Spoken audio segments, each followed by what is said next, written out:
Una producción de Ministerios Vivientes de la Esperanza.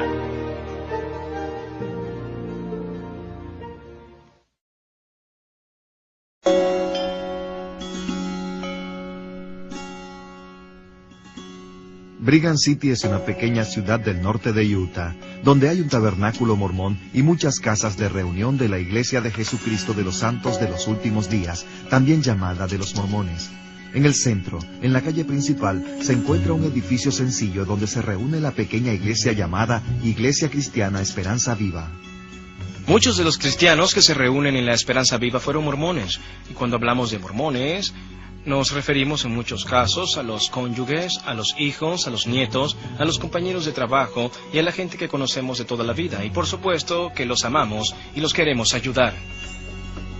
Las primeras líneas de la introducción del libro mormón afirman que este libro es un volumen de santas escrituras comparable a la Biblia. ¿Es el libro de Mormón comparable a la Biblia? Es una pregunta muy importante que los cristianos de la Iglesia Esperanza Viva nos teníamos que hacer. Scott y yo entrevistamos a una cantidad de arqueólogos, antropólogos, geógrafos y lingüistas en muchos sitios y de muy distintas ideas. En las entrevistas, les preguntamos lo mismo sobre la Biblia y el libro de Mormón. En total hicimos casi 40 entrevistas en los Estados Unidos y en 6 países del mundo. Lo que investigamos fue una simple pregunta. ¿Se puede comparar el libro de Mormón con la Biblia? Esta es la historia de lo que descubrimos.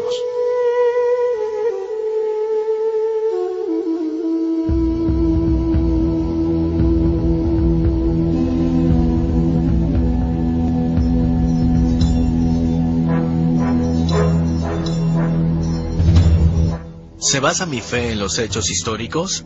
Esa es una pregunta muy importante.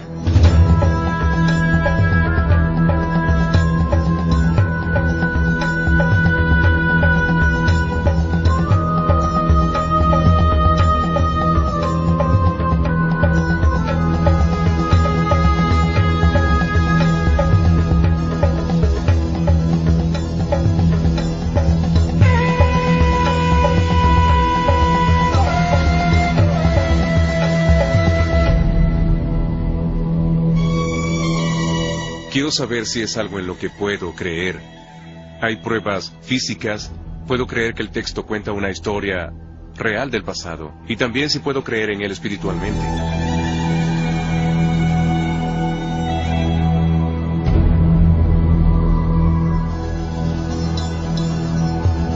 Yo crecí con la creencia de que el libro de Mormón era literalmente la palabra de Dios. Y que la Biblia estaba más bien corrompida, mientras que el libro de Mormón emanaba directamente de Dios. El libro de Mormón es la palabra de Dios, y es el libro más correcto. ¿Usted cree que es más correcto que la Biblia? Así es. La Biblia versus el libro de Mormón.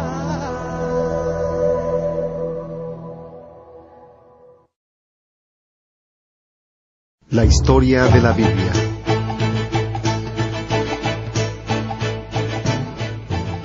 La mayor parte de los relatos de la Biblia ocurren en una estrecha franja que está entre el mar Mediterráneo y el río Jordán, y entre el mar de Galilea y el mar Muerto.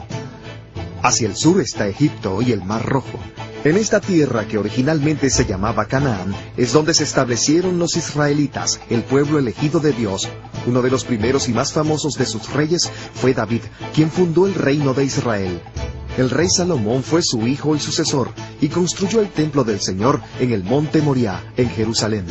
Tras la muerte de Salomón, el reino se dividió en 2 partes. El reino del norte recibió el nombre de Israel, y el del sur se llamó Judea.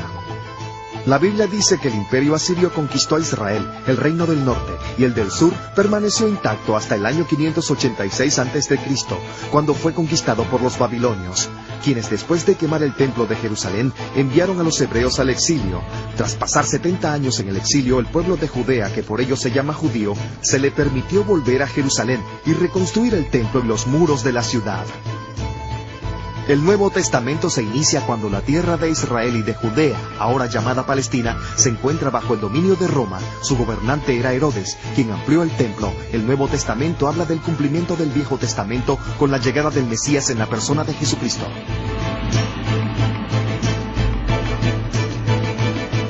la historia del Libro de Mormón. Según el Libro de Mormón, un grupo de gente llamado los Jareditas migró hacia el Nuevo Mundo en un pasado remoto, después de la destrucción de la Torre de Babel. Varios siglos después, se destruyeron entre sí en una cruenta guerra civil, y se cuenta que 2 millones murieron en una batalla, en una montaña, que en el Libro de Mormón recibe el nombre de Monte Cumorah. Al extinguirse los Jareditas, una familia judía de Jerusalén migró al continente americano en el año 600 a.C. El padre de la familia se llamaba Lehi. Su buen hijo Nefí engendró a un pueblo de gente blanca llamado los Nefitas, mientras que los hijos rebeldes llamados Lamán y Lemuel fueron los padres de los Lamanitas, maldecidos con una piel oscura por su rebelión. Los dos pueblos vivían en un conflicto casi constante entre sí. El evento culminante del Libro de Mormón ocurrió hacia el año 34 de la Era Común, cuando Jesús visitó a los Nefitas y a los Lamanitas que vivían en América después de su muerte y su resurrección. Este evento trajo varios siglos de paz entre los Nefitas y los Lamanitas. Sin embargo, esa paz no duró, y el monte Cumorah volvió a ser el escenario de una gran matanza. Los Lamanitas destruyeron totalmente a los Nefitas, excepto a un hombre llamado Moroni. 1400 años después, este se apareció en forma de ángel al joven Joseph Smith Jr. y le dijo que existía un libro escrito en unas tablas de oro, que era un recuento de los antiguos habitantes de este continente.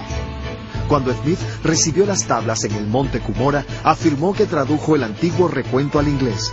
El Libro de Mormón se publicó en Palmyra, Nueva York, en el año de 1830, y desde entonces Smith y todos los profetas apóstoles mormones que vivieron después han proclamado que es la historia verdadera y exacta de la antigua América. Este cuadro es una obra de arte muy conocida por los mormones e ilustra el principio mormón que afirma que si la Biblia es un recuento histórico del Viejo Mundo, el Libro Mormón es el recuento histórico de las Américas. ¿Son ambos históricos? Viajamos al norte del estado de Nueva York, donde se encuentra el monte Cumorah, que es crucial para los mormones. Es el sitio tradicional donde ocurrieron las grandes batallas de las que habla el Libro de Mormón, y lo posee la iglesia mormona. Ahí hay una estatua de Moroni y un centro de visitantes, y en el verano hacen un evento en el que se representa la historia del Libro de Mormón. De hecho, es el único lugar que esta iglesia reconoce como sitio histórico, antiguo y oficial. Como el Libro de Mormón se refiere a una estrecha franja de tierra, en general se supone que el escenario de dicho libro es Centroamérica. De hecho, las versiones previas del Libro de Mormón tienen imágenes de las ruinas mayas, lo que implica que hay una relación entre ellas y las civilizaciones del Libro de Mormón. Y del mismo modo, en las imágenes que se usan para ilustrar este libro, con frecuencia se ve la arquitectura maya y los temas mayas. Así que viajamos a Guatemala, a Honduras y al sur de México con un antropólogo mormón, el Dr. Tom Murphy, para ver si el recuerdo del Libro de Mormón coincide con la geografía y la arqueología del Nuevo Mundo. En Israel empezamos con las cosas más obvias, y una de las primeras preguntas fue si la geografía coincide con el relato bíblico.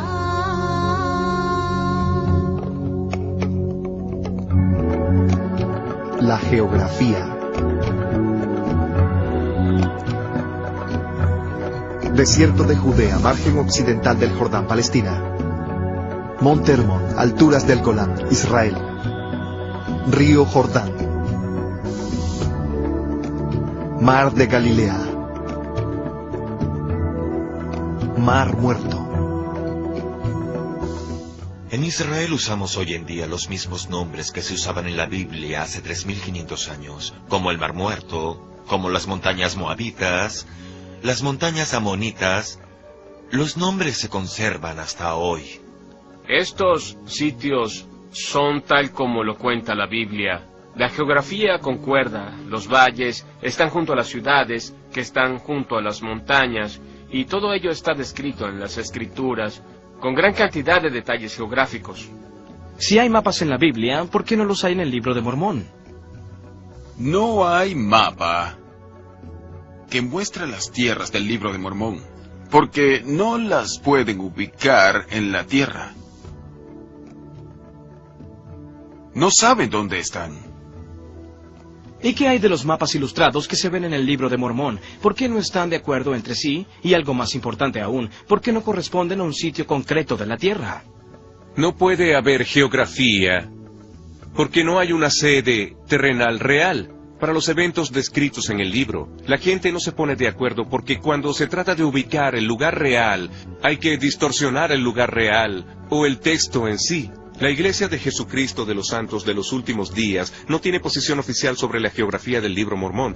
Y la razón es obvia, porque esos eventos no ocurrieron. Pueblos e imperios.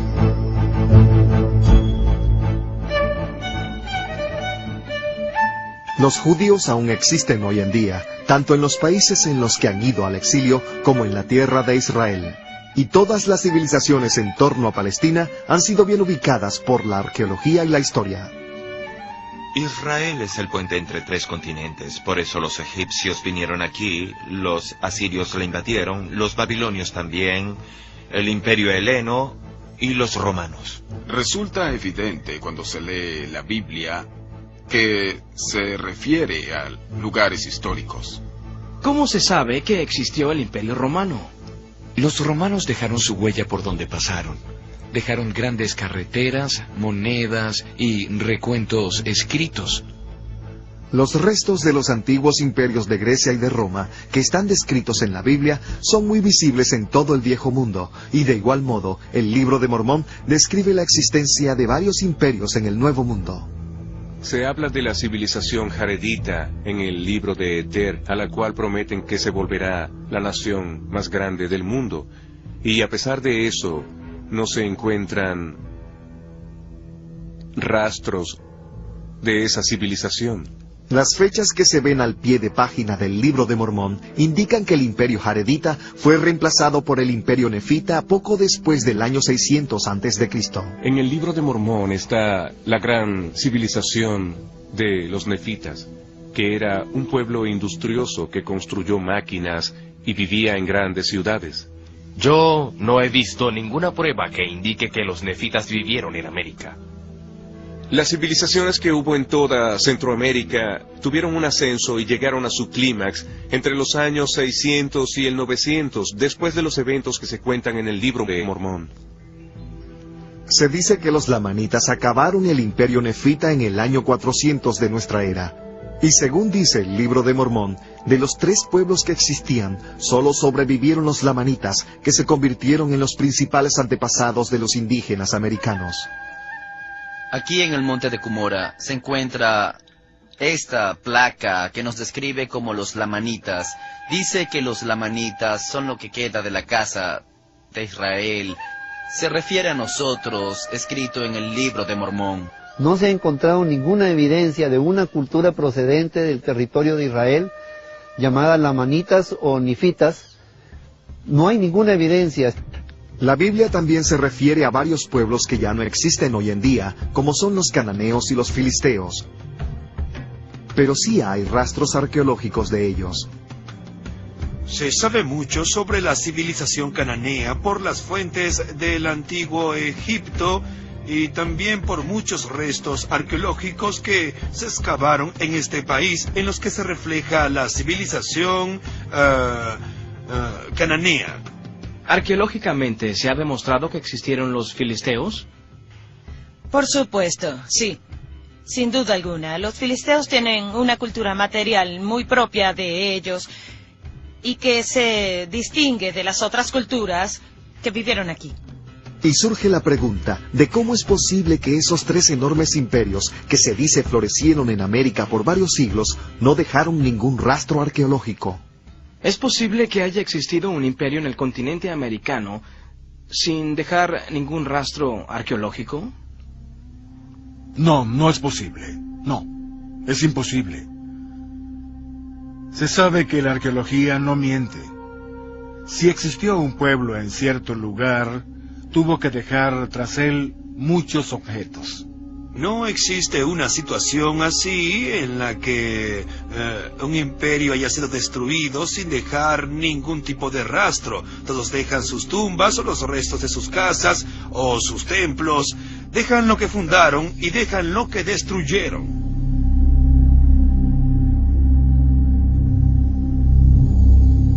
Ciudades.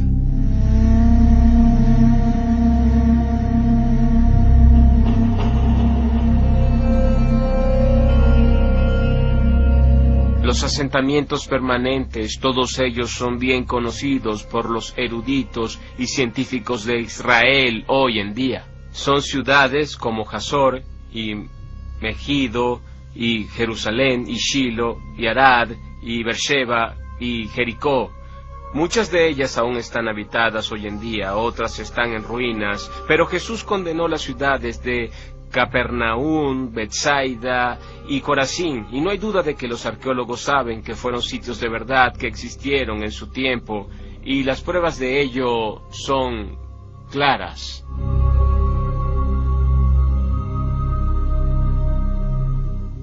Porque durante miles y miles de años, la gente local ha pasado estos nombres de generación en generación. Jerusalén, Belén, Eilat, todos son nombres bíblicos que se han conservado por más de 3000 años.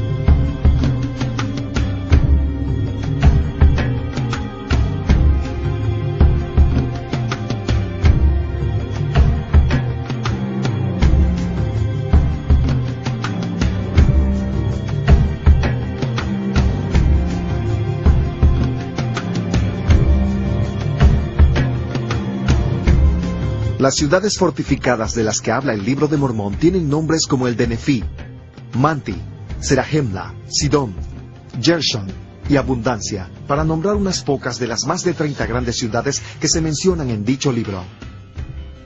Debido al desarrollo de la epigrafía, hoy en día podemos leer los nombres antiguos de la mayoría de esos sitios. ¿Ha oído hablar de la ciudad de Serahemla? No. ¿O Nefí? No. Un amigo me preguntó que qué prueba me hacía falta para convencerme de que el Libro de Mormón era un documento antiguo. Y yo le respondí que sería bueno que al menos se hallaran ciudades que de algún modo se parezcan a las que salen en el libro. No hay ninguna evidencia de que existió Serahemla, que es una de las ciudades que se mencionan en el Libro de Mormón. Aquí estamos en la ciudad de Palenque y todas las edificaciones que se ven en el fondo se hicieron varios siglos después de los eventos que se cuentan en el Libro de Mormón. Así que de ningún modo puede ser una ciudad nefita. Si hubiese existido una gran ciudad, ¿es posible que no quede ningún rastro arqueológico de ella? No, es imposible. En una ciudad como Tiberíades hay una gran cantidad de evidencias de la arquitectura, de los pisos, de toda clase de objetos, monedas y una gran cantidad de cosas. ¿Puede ser que conquistaron una ciudad y no quedó ninguna prueba? Ni hablar. No es posible. Hace años tuve una conversación con un amigo cristiano, y una de las cosas que me dijo es que si uno quería ir a Jerusalén, era algo fácil de hacer hoy en día, o uno podía ir a Belén y ver los sitios en los que ocurrieron los hechos que se cuentan en el Nuevo Testamento. Pero que nadie sabe nada o ha estado en Serahemla, o en Abundancia, o en la ciudad de Nefi, y es muy dudoso que esos sitios hayan existido.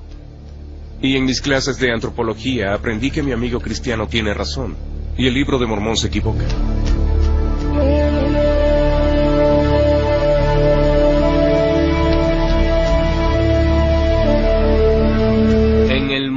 Bíblico, tal como se refleja en las Escrituras, se habla de plantas y de árboles que todos conocemos.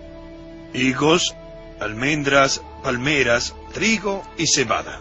Cuando se lee el Nuevo Testamento, se ve la relación entre Jesús y su mundo, y en él se habla con exactitud de los animales que se veían en el Medio Oriente antiguo. Los animales que salen en la Biblia aún existen hoy en día, aunque es cierto que algunos ya no existen en la zona, como es el caso de los leones, pero los exploradores de hace unos siglos hablaban de ellos. No hay duda de que aunque no existan hoy, sí existían en la antigüedad.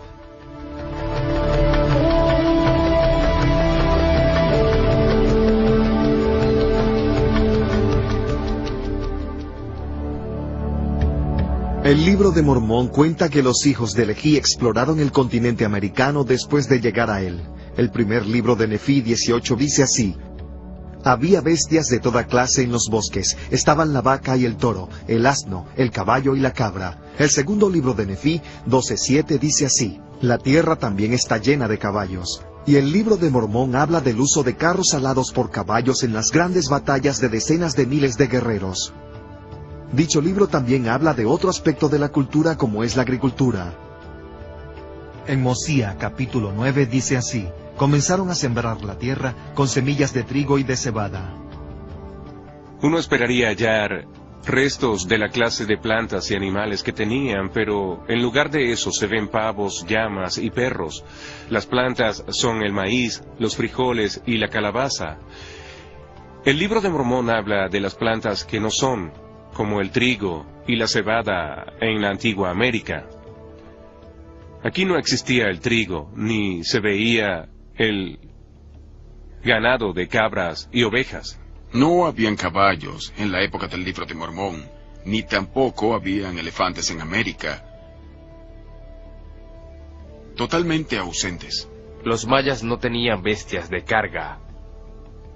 No tenían caballos, por ejemplo. La primera vez que se vio un caballo en esta zona fue cuando un hombre blanco vino al galope desde Albany hasta aquí en 1677. Y las historias sobre hombres a caballo en las batallas no pudieron ocurrir en América.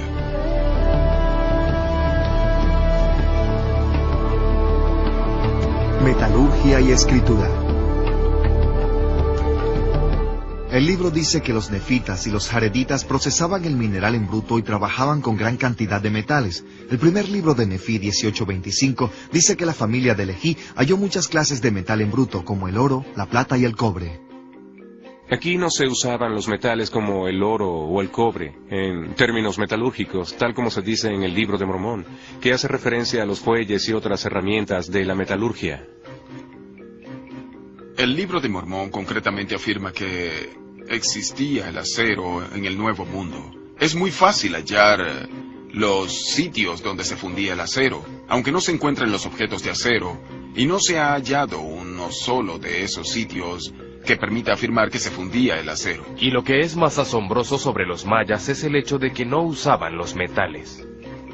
La falta de herramientas de metal en América es algo que pone en un serio problema al libro de Mormón, que afirma que tanto los jareditas como los nefitas tenían armaduras de metal y armas para la guerra, tenían monedas de metal y que tenían placas de metal en las que escribían. El principio del capítulo 19 del primer libro de Nefí dice que Nefí hizo placas de metal para grabar la historia de su pueblo. En el Amán 3:15 se afirma que hay muchos libros y escritos de toda clase que han sido conservados, sobre todo por los nefitas. Una de las cosas que se dice de los nefitas es que era un pueblo que conocía la escritura, pero un pueblo con escritura deja registros, y si ese pueblo no dejó un registro escrito, yo creo que no existió. Y otros registros y recuentos dicen que había cientos y miles de placas y documentos escritos. La idea de que pudo existir un imperio que duró 1000 años, que de hecho sabía escribir, que no dejó ningún rastro histórico de nada, no puede ser posible. ¿Hay alguna prueba de que los antiguos americanos, entre el 600 a.C. y el 400 después de Cristo, escribieran en placas de metal? No. Se han hallado antiguos escritos de todos los imperios que rodeaban al reino de Israel, aunque no tan abundantes como los manuscritos bíblicos que fueron escritos por los mismos israelitas. La parte más antigua de la Biblia que ha sido conservada por la arqueología es un breve fragmento, capítulo 6 de Deuteronomio, versículos 24 a 26, descubierto por Gabriel Barkay. En una excavación que yo dirigí aquí en Jerusalén, Se hallaron 2 pequeños rollos de plata que están escritas en hebreo antiguo y tienen los versículos bíblicos más antiguos que se conocen y que son de este mismo período, el siglo VII antes de Cristo.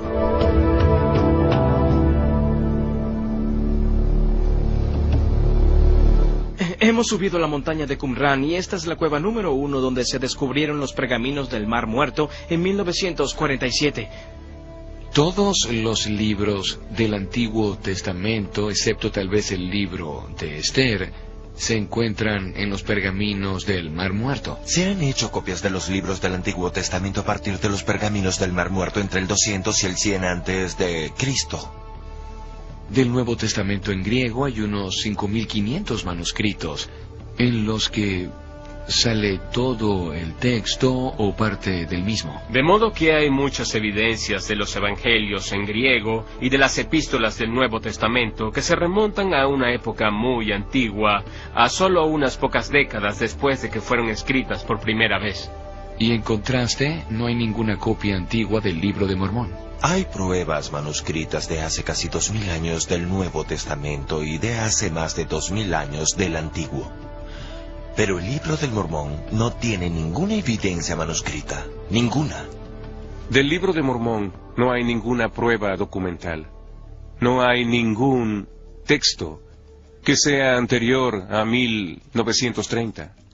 Entre los eventos que cuenta el Libro de Mormón, que se supone terminaron en el año 400 de la Era Común, y el libro en sí, hay 1400 años antes de hallar ese primer documento. Lo que eso me sugiere a mí es que ese libro es una invención del siglo XIX. Pues, ¿dónde están los documentos? ¿Dónde está la historia, que es muy amplia y abundante en el caso de la Biblia? ¿Por qué no se hallan los rastros antiguos? Si en el caso del Libro de Mormón existieran las pruebas de documentos antiguos, como los hay en el caso de la Biblia, ¿habría perdido la fe en ese libro?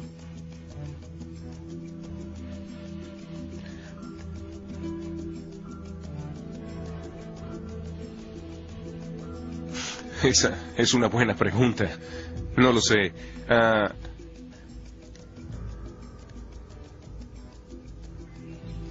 Me habría ayudado saber que el Libro de Mormón tiene documentos y objetos antiguos que apoyaran lo que dice, pues en ese caso se podría hacer referencia a los documentos históricos. El Libro de Mormón afirma, en Mormón 9, versículo 32, que el idioma que usaban en América los nefitas se llamaba egipcio reformado. El Libro de Mormón dice que escribían en egipcio reformado. ¿Acaso un hebreo del año 600 a.C. sabía escribir en el egipcio antiguo reformado? ¿Qué es el egipcio antiguo reformado? Todos los lingüistas afirman que nunca habían oído hablar del egipcio reformado, a menos que sean mormones. Y la razón por la que los más serios lingüistas no saben nada de eso es porque se trata de un idioma ficticio. No existió nunca. ¿Hay alguna prueba de que los antiguos habitantes del Nuevo Mundo escribían en hebreo o en egipcio? Categóricamente no. No hay ninguna evidencia, no hay ningún rasgo hebreo, no existe en el dato iconográfico del glifo, no existe ni por la mínima, ni la remota idea de una escritura hebrea. La afirmación de que el Libro de Mormón fue escrito en hebreo por esa comunidad que emigró y que todo eso se escribió en placas de metal o de oro es algo imposible a fin de cuentas. ¿Por qué no sacan las placas de oro a la luz para que todo el mundo las vea y las lea por sí mismo? Se pueden poner las placas aquí en el monumento, en el centro de visitantes, para que todos los que tengan alguna duda vayan a ver los jeroglíficos egipcios. Si el Libro de Mormón fuera verdad, eso es exactamente lo que tendrían que hacer. Pues los textos antiguos de la Biblia, como en el caso de los pergaminos del Mar Muerto, se encuentran en un museo donde están exhibidos y expuestos para que todo el mundo los vea. Si el Libro de Mormón es auténtico, como ellos dicen, podrían hacer lo mismo.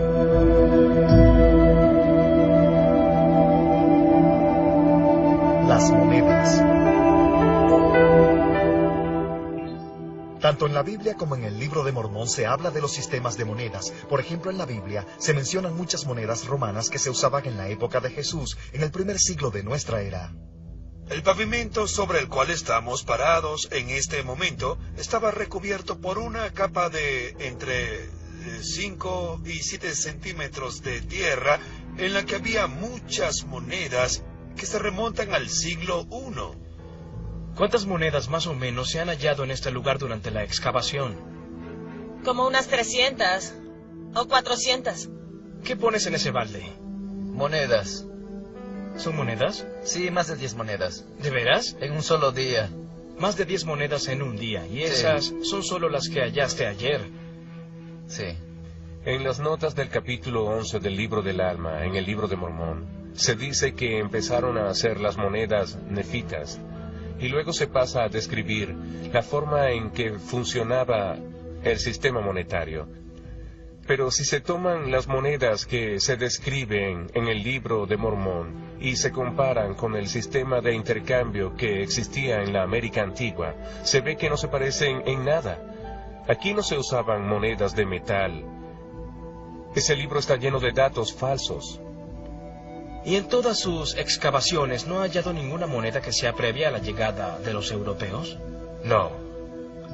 De hecho, las monedas metálicas no se usaban en ningún lugar de la América antigua. No usábamos monedas, no existían. Los indígenas tomábamos las monedas cuando las vimos, después de que las trajeron los europeos y se aplanaban para usarlas como collares. Sí, eso hacía nuestra tribu, sí. Así que surge la interrogante de dónde están todas las monedas que supuestamente usaron los nefitas por más de 1000 años. Yo no creo que pueda existir una situación en la que todas las monedas de cierta civilización o de cierto pueblo puedan desaparecer sin dejar el menor rastro.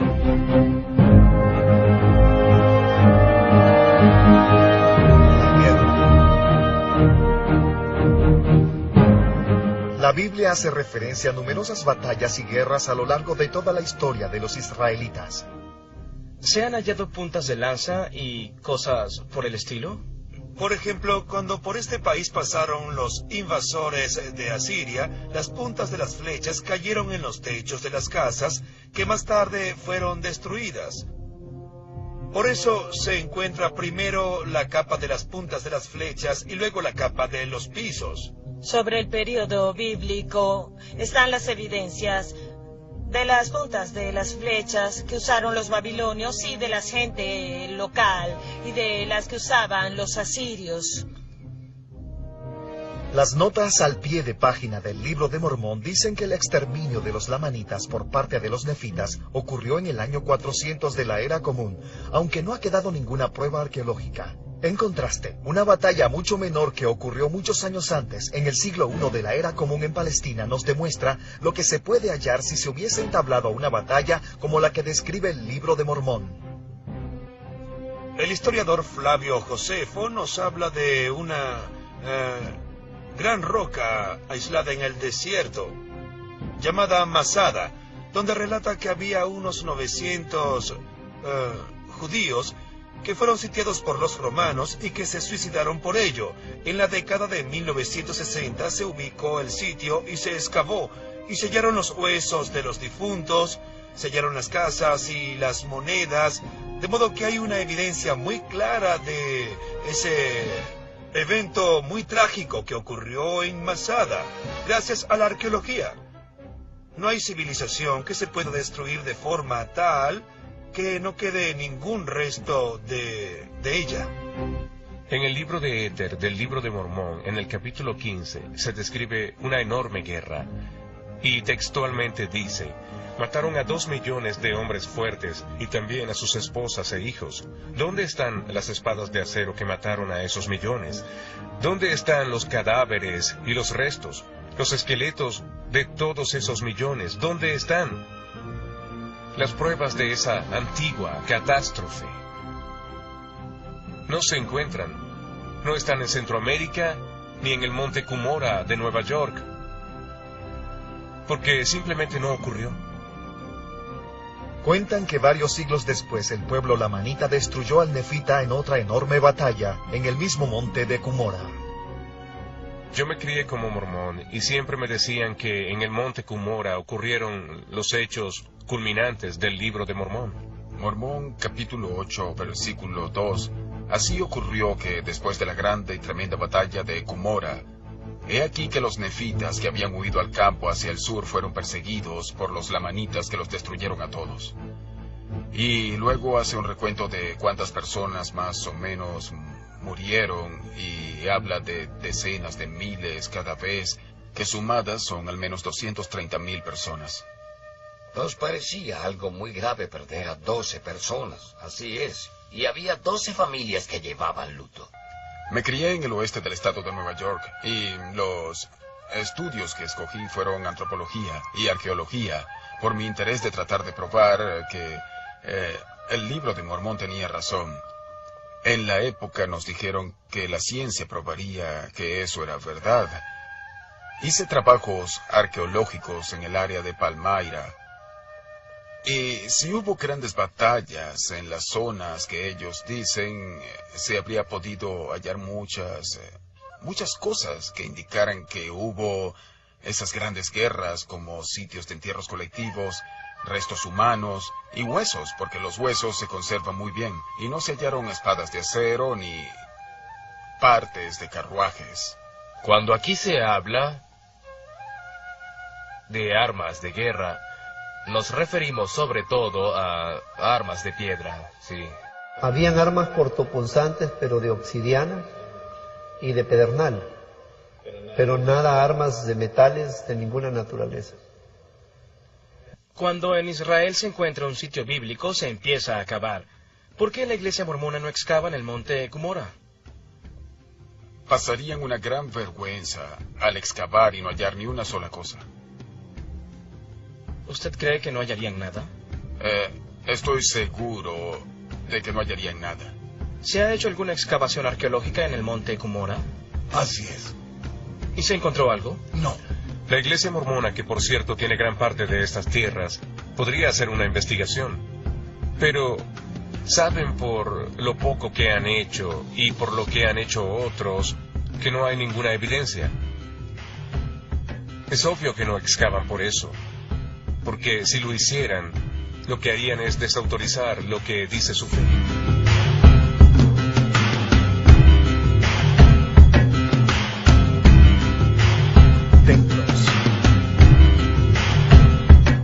Estamos aquí en el muro occidental del Monte del Templo, o el Muro de los Lamentos, como a veces lo llaman. El muro en sí tiene una antigüedad de 2020 años. Este muro fue construido por Herodes el Grande y fue destruido por Tito en el año 70 de la Era Común, cuando los romanos incendiaron el segundo templo. Esa fue una de las grandes tragedias de Jerusalén, que creo que se simboliza por este montón de piedras que se ve aquí. Estas piedras ilustran las palabras del Evangelio, cuando Jesús dice, vean las magníficas piedras del muro del templo, pues no quedará ni una encima de la otra.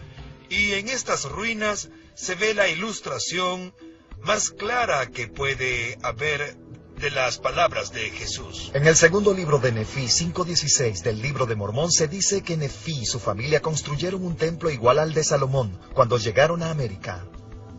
Aquí dice que Nefí, otro hijo de Lehi, construyó un templo y lo hizo con la misma forma del templo de Salomón. Digamos que eso es cierto y que en la antigüedad se hizo ese templo. ¿En América? En América. Cualquier persona que estudia la Biblia comprende lo crucial que es la oración aquí en Jerusalén, en el monte del templo. La idea de que existiera un templo hebreo en otro sitio que no sea el monte Moria es totalmente imposible. A los judíos no se les permite construir un gran templo en ninguna parte del mundo más que aquí. El libro de Mormón identifica claramente a Lehi como el hijo de José. Y en el libro de Nefí capítulo 5, Lehi nombra a sus dos hijos como sacerdotes del templo que ellos construyeron. Los sacerdotes que ofician en el Santo Templo deben ser descendientes de Aarón, descendientes lineales de Aarón. El libro de Mormón plantea un problema, pues nombrar sacerdotes que no sean descendientes de Aarón o de Leví está prohibido en el Antiguo Testamento, y sin embargo, el libro de Mormón dice que se atiene a las leyes del Antiguo Testamento.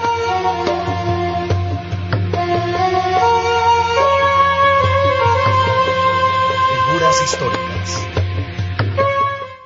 ¿Qué pruebas hay de la existencia de las personas que se mencionan en la Biblia? Hay una inscripción que menciona la casa de David. De hecho, son dos inscripciones, una que se halló en el sur de Transjordania y la segunda que se halló en Tel Dan, en el lado norte. Cuando se lee el Antiguo Testamento, se ve que hay personas como Daniel y sobre todo los últimos profetas como Malaquías y Ezra. Y existieron muchos testigos fuera de la Biblia que hablan de esas personas fuera del contexto de la Biblia. Son antiguos historiadores de la época. El Nuevo Testamento habla de varias figuras, como los sumos sacerdotes, y existen registros y documentos de la época que demuestran que sin duda existieron. El Nuevo Testamento dice que Caifás era el sumo sacerdote de la época de Jesús.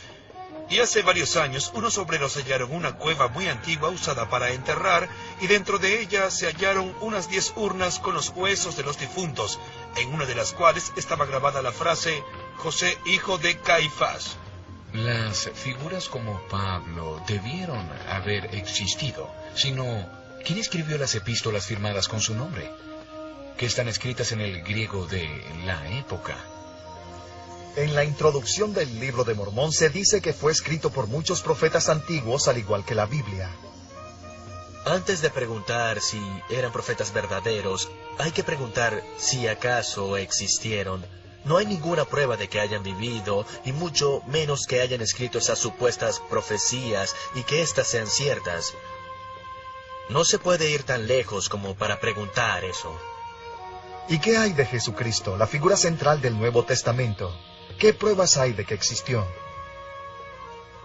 No hay duda de que Jesús fue una figura histórica. No solo se le nombra en los textos cristianos, sino también en los textos no cristianos. Los judíos hablan de Jesucristo en sus textos, aunque no están a favor de él. Si se ve el testimonio de Josefo, primero dice que Jesús era el Mesías, que Jesús vivió como maestro, que murió bajo Pilatos y que resucitó. Los autores Tácito y Suetonio eran romanos, y no veían a la fe cristiana como algo que querían divulgar de ningún modo. Sin embargo, mencionan a Cristo. Fueron personas reales que hablaban de una realidad histórica, la de Jesús. La historicidad de Jesucristo se establece en los documentos antiguos y, sin duda, se puede probar que son antiguos. ¿Cree que la persona de Jesús fue una persona histórica? Por supuesto, sí. Existe una gran cantidad de pruebas y de documentos y se sabe que existió. Y no creo que exista duda alguna sobre eso. Jesús estuvo aquí, en este mismo nivel, y caminó sobre estas mismas piedras, las veces que fue al monte del templo. Jesús fue una persona histórica del Antiguo Oriente, pero afirmar que fue una persona aquí, en América Antigua, es una preposición absurda que no está apoyada por ninguna prueba. No es exacto decir que Jesús estuvo aquí en América. No hay ninguna prueba de ello. El libro de Mormón afirma que después de que Jesús llegó a América en el año 34 de la Era Común, hubo una conversión masiva al cristianismo. Aquí no existe ninguna evidencia cristiana, ni primitiva, ni más evolucionada. No hay ninguna evidencia que pruebe que el Jesucristo de la Biblia es el mismo del libro de Mormón. No puedo entender cómo hay evidencias arqueológicas y de diversos textos que prueban la realidad histórica de Cristo en Palestina, y que éstas se perdieron totalmente en el Nuevo Mundo. El Jesucristo que se ve presentado en el libro de Mormón proviene de la imaginación de Joseph Smith.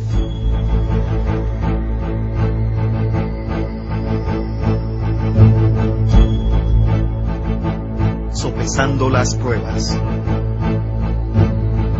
La Biblia es una fuente muy importante que revela muchos hechos históricos.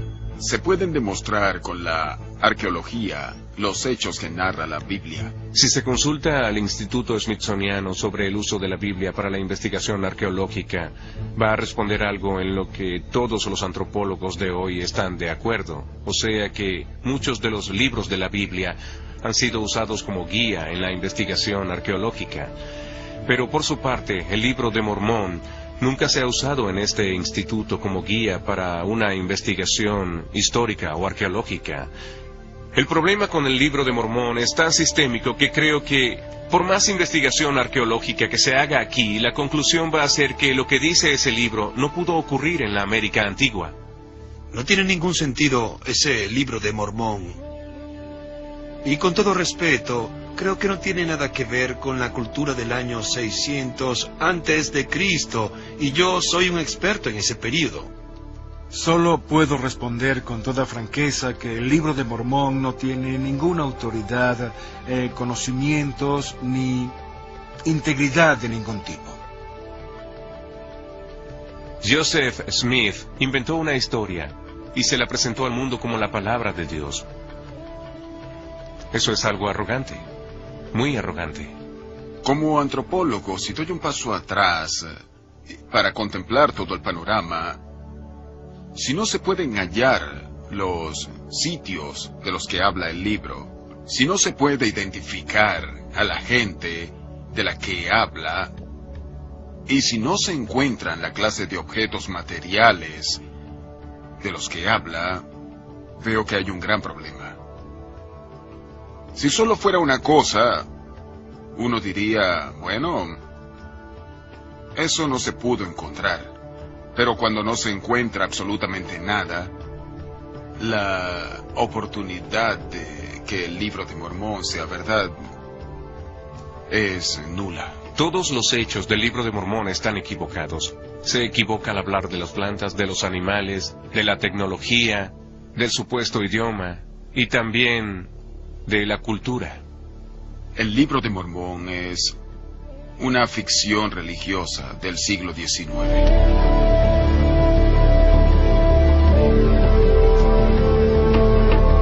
Ambos son escritura. Joseph Smith dijo, le dije a los hermanos que el libro de Mormón era el libro más correcto del mundo y la base de nuestra religión, y que el hombre se acercará más a Dios si obedece estos preceptos más que los de cualquier otro libro.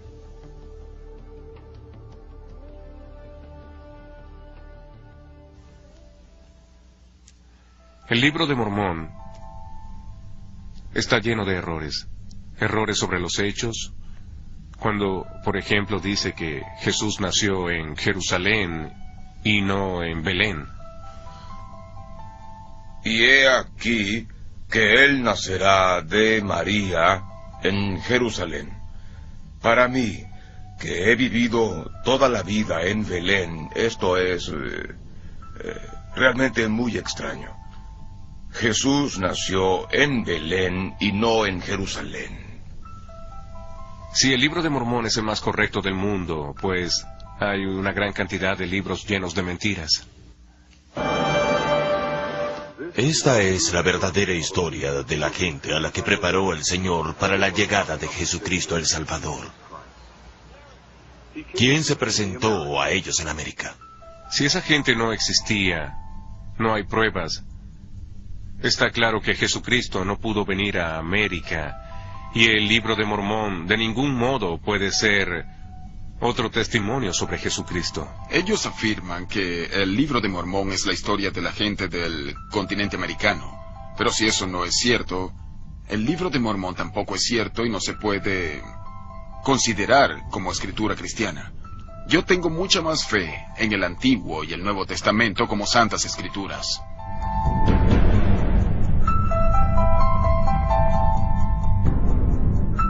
Apologistas de los mormones. Thomas Stuart Ferguson tuvo un gran papel en la creación de la Fundación Arqueológica del Nuevo Mundo y del Departamento de Antropología de la Universidad de Brigham Young. Se han gastado millones de dólares en buscar pruebas que confirmen el libro de Mormón. Ferguson fue uno de los principales promotores de todas las investigaciones hechas en Centroamérica. y no pudo hallar nada. Ferguson hizo muchos esfuerzos y esperaba algo que nunca ocurrió. Esperaba tener pruebas físicas y documentales de lo que afirma el Libro de Mormón, pero todo lo que halló fueron contradicciones.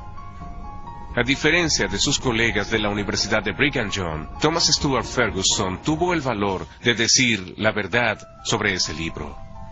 Pues sí, lo que hacen los apologistas es tratar de ayudar a la gente a evitar que pierdan la fe, y para ello usan todos los medios posibles. El Libro de Mormón tiene sentido y es una historia posible. Toda la historia parece correcta y tiene sentido. Todo lo que ahí se cuenta, a excepción de los eventos religiosos como los milagros, la visitación y esas cosas, son muy plausibles para un historiador secular. Dan Peterson miente. El problema más grande del Libro de Mormón es la historia secular, pues toda está equivocada. Ese mito ha sido desautorizado una y otra vez por los arqueólogos e historiadores por motivos seculares y no religiosos. Lo único que quieren hacer los apologistas es probarlo. Probar que el Libro de Mormón es verdad. De modo que salen con unas ideas locas que no pueden ser aprobadas por ningún antropólogo o arqueólogo serio. Por ejemplo, los caballos. Ellos dicen que tal vez de lo que se trataba era de tapires o venados. Pero, ¿cómo se puede ir a la batalla montado en algo que es un poco más grande que un perro? Es un disparate. Pero ellos usan esos argumentos sin base alguna para probar de algún modo que el Libro de Mormón es verdad. El tiempo no me permite discutir cada uno de sus argumentos, pero si uno los ve con cuidado, si el argumento se llevara ante la comunidad científica, sin duda alguna se morirían de risa.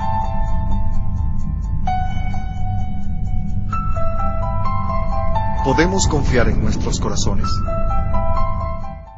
El concepto mormón para determinar la verdad de sus escrituras aparece en el capítulo 10 de Moroni, que dice así: yo los exhorto a que cuando lean estas cosas le pregunten a Dios si son ciertas o no. Y sabrán que si lo preguntan con un corazón sincero, Él les manifestará a ustedes la verdad por el poder del Espíritu Santo. De modo que la verdad se encuentra examinando el corazón de uno. Tanto en el Antiguo Testamento como en el Nuevo, se dice que el corazón del hombre está corrompido. El corazón es engañoso en todas las cosas y desesperadamente malvado. ¿Quién lo puede conocer? Jeremías. El que confía en su corazón es tonto. Proverbios. Según las enseñanzas de los mormones, se llega a la verdad mediante la seguridad emocional de que el libro es cierto. Dicen que esa sensación de seguridad es la evidencia del Espíritu Santo y se refieren a ella como una sensación ardiente en el pecho, como una conciencia espiritual y como un testimonio. ¿Es a menudo el Libro de Mormón? ¿Lo has leído hoy? Pues sí, claro. ¿Sí? ¿Y lees todos los días? ¿Y lees y recibes el testimonio de que lo que lees es cierto? Para mí eso es guiar mal, e incluso es engañar. Eso de insistir que el Libro de Mormón es cierto cuando los hechos indican lo contrario, solo porque se siente en el corazón, o se tiene una sensación en el pecho, y eso se convierte en la prueba definitiva de la realidad. ¿Dónde está la humildad de la que habla el Libro de Mormón? No se puede proclamar solo debido a una impresión en la oración, que tenemos la verdad absoluta. ¡Qué arrogancia! ¡Qué absurdo! ¿Dónde está la humildad? ¿Dónde está la honradez?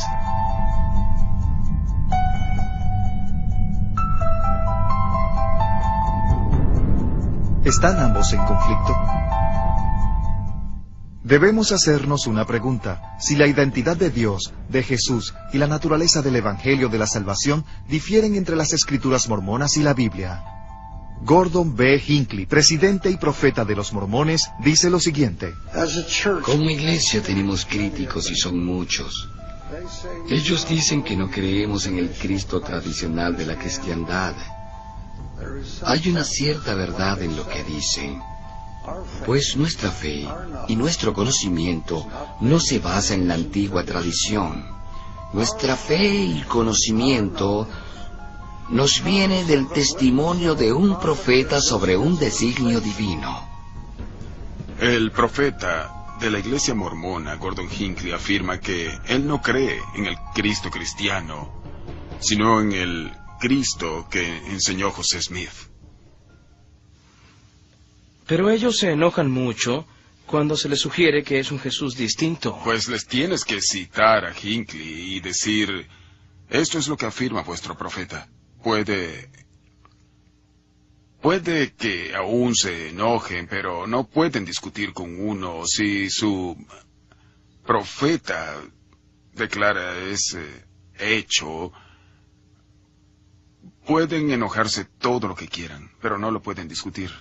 El hecho es que los mormones no creen en el mismo Cristo. Pablo dijo que si alguien viene con cualquier otro evangelio, hay que rechazarlo. ¿Y a qué evangelio se refiere? Pues al que sale en el Nuevo Testamento. Y si uno acepta como ciertos los escritos de Pablo, se tiene que preguntar, ¿cómo se puede aceptar un evangelio distinto? ¿Cómo puede uno aceptar a un Cristo distinto? En todo el Nuevo Testamento se afirma muy claramente que es la fe en Jesús lo que nos lleva a la salvación y solo en Él. Tomar otro libro de Escrituras con una imagen distinta de Dios que la que dan los Evangelios es algo muy serio y muy grave. El libro de Mormón aleja a la gente del verdadero Evangelio de Cristo.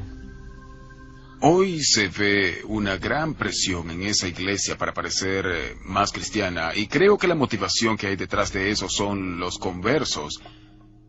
Si la iglesia mormona parece ser una organización cristiana, y junto a eso tiene una moral muy alta, y promueve mucho la vida en familia y ayudarse entre sí, y cosas como esas, es más fácil convertir a los demás a su religión. Pero a pesar de que la iglesia mormona nos quiere hacer creer que son una organización muy pura, la verdad es que no lo son. Se suele decir que la gente de un credo no es perfecta, pero que la iglesia sí. Pero si esa iglesia se basa en mentiras, como es el caso del Libro de Mormón, no tiene ninguna base.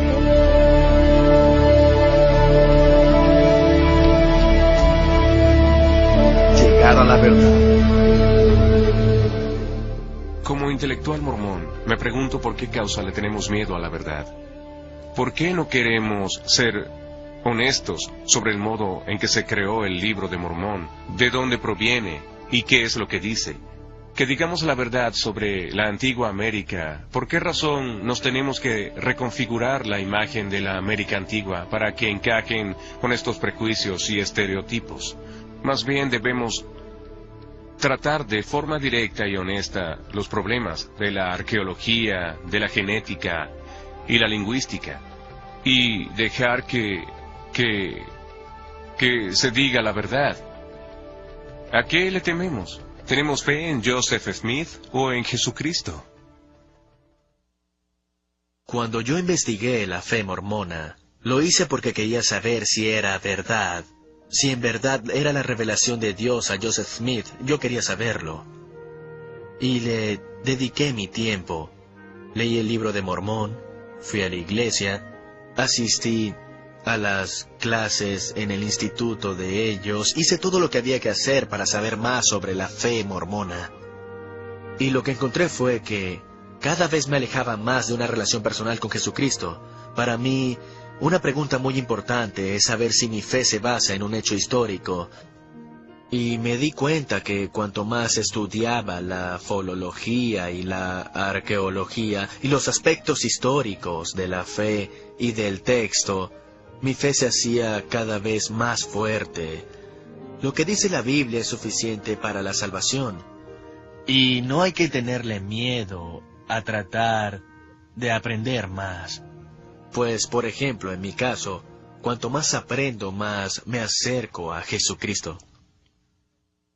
Cuando comprendí que el libro de Mormón no era cierto, que no era un recuento histórico y solo era una ficción religiosa, cuando entendí eso, y al mismo tiempo me di cuenta que su profeta dice que el libro de Mormón es la clave de esa religión, en ese momento supe que esa religión no era la verdadera. A medida que perdía la fe en el libro de Mormón, aumentaba mi comprensión y mi fe en el Nuevo Testamento como la Santa Escritura. ¿En qué Cristo crees hoy? ¿En el bíblico o Yo en el...? creo en el Cristo bíblico. Durante muchos años me sentí muy culpable por no hacer todo a la perfección, que es lo que piden los mormones. Hay que hacerlo todo perfecto. Pero como no es la verdadera iglesia, me pude liberar de la culpa.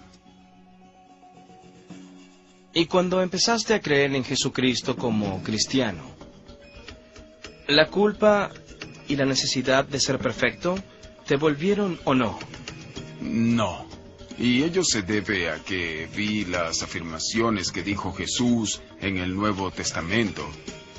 Y ahí se nos enseña que lo único que hace falta para llegar al cielo es el sacrificio que hizo Jesús y la fe, no la culpa. ¿Qué harás si te excomulgan? Si me excomulgan de la iglesia mormona, podré cerrar ese capítulo. Porque así podré decir que terminé con eso y dejar todo eso atrás. En Mateo 7:13 Jesús dice así: amplia es la puerta y ancho es el camino que lleva a la destrucción, y muchos se adentran en él. En Juan 14:6 Jesús dice sobre sí mismo: yo soy el camino, la verdad y la vida. Nadie llega al Padre más que a través de mí. El apóstol mormón Orson Pratt dijo sobre el libro de Mormón: si es falso, es una de las imposiciones más astutas, malvadas, profundas y falsas que se han fraguado contra el mundo. Está calculado para engañar y arruinar a millones que sinceramente lo reciben como la palabra de Dios y que suponen que están aferrados con seguridad a la roca de la verdad, hasta que ellos y sus familias son arrojados a una desesperación sin esperanza. Hicimos este proyecto como una obra de amor y de amor hacia los mormones. Invertimos mucho tiempo, esfuerzos y recursos en el proyecto porque queremos que los mormones establezcan una relación con el verdadero Jesucristo, el Jesús de la Biblia. Se ha demostrado que la Biblia es un recuento histórico auténtico y así podemos pasar a hacer la siguiente pregunta: ¿son las Santas Escrituras? Bien, eso es cuestión de fe, pero una fe que está basada en la historia real, no una fe ciega. Jesucristo fue una persona histórica que dijo una verdad radical, y él advierte: se levantarán falsos cristos y falsos profetas con el fin de engañar. Hemos presentado pruebas que muestran de forma clara y tajante que el Cristo y los profetas del libro de Mormón son falsos y que el Jesús y la historia que de él se cuenta en la Biblia es un recuento histórico exacto. Piensen en lo definitiva que es la afirmación que sale en Juan 3:16 cuando dice: pues Dios amaba tanto al mundo que le dio a su único Hijo, para que todo aquel que crea en Él no perezca, sino que tenga la vida eterna. La última pregunta que les hacemos es si ustedes creen en Él. Prueben todas las cosas y aférrense a lo que es bueno. Tesalonicenses 5:21.